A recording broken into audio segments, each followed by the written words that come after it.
इस्लामाबाद की इंसदाद दहशतगर्दी अदालत ने इमरान खान की उबूरी जमानत में 10 जनवरी तक तौसी कर दी है। ATC इस्लामाबाद ने उबूरी जमानत में 10 जनवरी तक तौसी दे दी है। बाबर अवान की जानिब से तिब्बी बुनियादों पर हाजिरी से इस्तिस्ना की दरख्वास्त दी गई थी। इस्लामाबाद की इंसदाद दहशतगर्दी अदालत ने इमरान खान की उबूरी जमानत में 10 जनवरी तक तौसी कर दी है। आपको मजीद बताएं कि बाबर अवान की जानिब से तिब्बी बुनियादों पर हाजिरी से इस्तिस्ना की दरख्वास्त भी दायर की गई थी।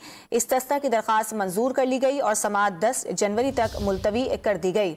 इस्लामाबाद की इंसदाद दहशतगर्दी अदालत ने इमरान खान की उबूरी जमानत में 10 जनवरी तक तौसी कर दी। बाबर अवान की जानिब से तिब्बी बुनियादों पर हाजिरी से इस्तिस्ना की दरख्वास्त की गई थी, जिसे मंजूर कर लिया गया और समाअत को मंजूर करते हुए समाअत 10 जनवरी तक के लिए मुलतवी कर दी गई है। इंसदाद दहशतगर्दी अदालत ने इमरान खान की उबूरी जमानत में 10 जनवरी तक तौसी कर दी है।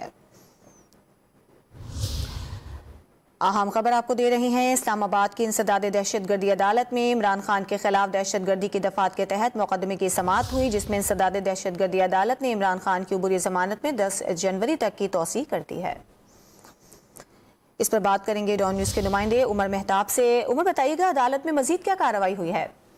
जी बिल्कुल, दहशतगर्दी अदालत इस्लामाबाद ने साबिक वज़ीर आज़म इमरान खान के खिलाफ दहशतगर्दी की दफात के तहत मुकदमे में उनकी जमानत की दरख्वास्त पर समाअत की। दौरान समाअत इमरान खान के वकील बाबर अवान अदालत में पेश हुए और उनकी जानिब से इमरान खान की तिब्बी बुनियादों पर हाजिरी से इस्तिस्ना की दरख्वास्त अदालत में पेश की गई और मौक़िफ़ अपनाया गया कि साबिक वज़ीर आज़म इमरान खान जो है उनकी तिब्बी हालत जो है वो इस बात की इजाजत नहीं देती कि वो इतना लंबा सफर करके इस्लामाबाद की इंसदाद दहशतगर्दी अदालत में पेश हो, जिस पर अदालत की जानिब से जो इस्तिस्ना की दरख्वास्त है वो मंजूर कर ली और 10 जनवरी तक उनकी जमानत में तौसी कर दी गई है। जी उमर मेहताब, बहुत शुक्रिया।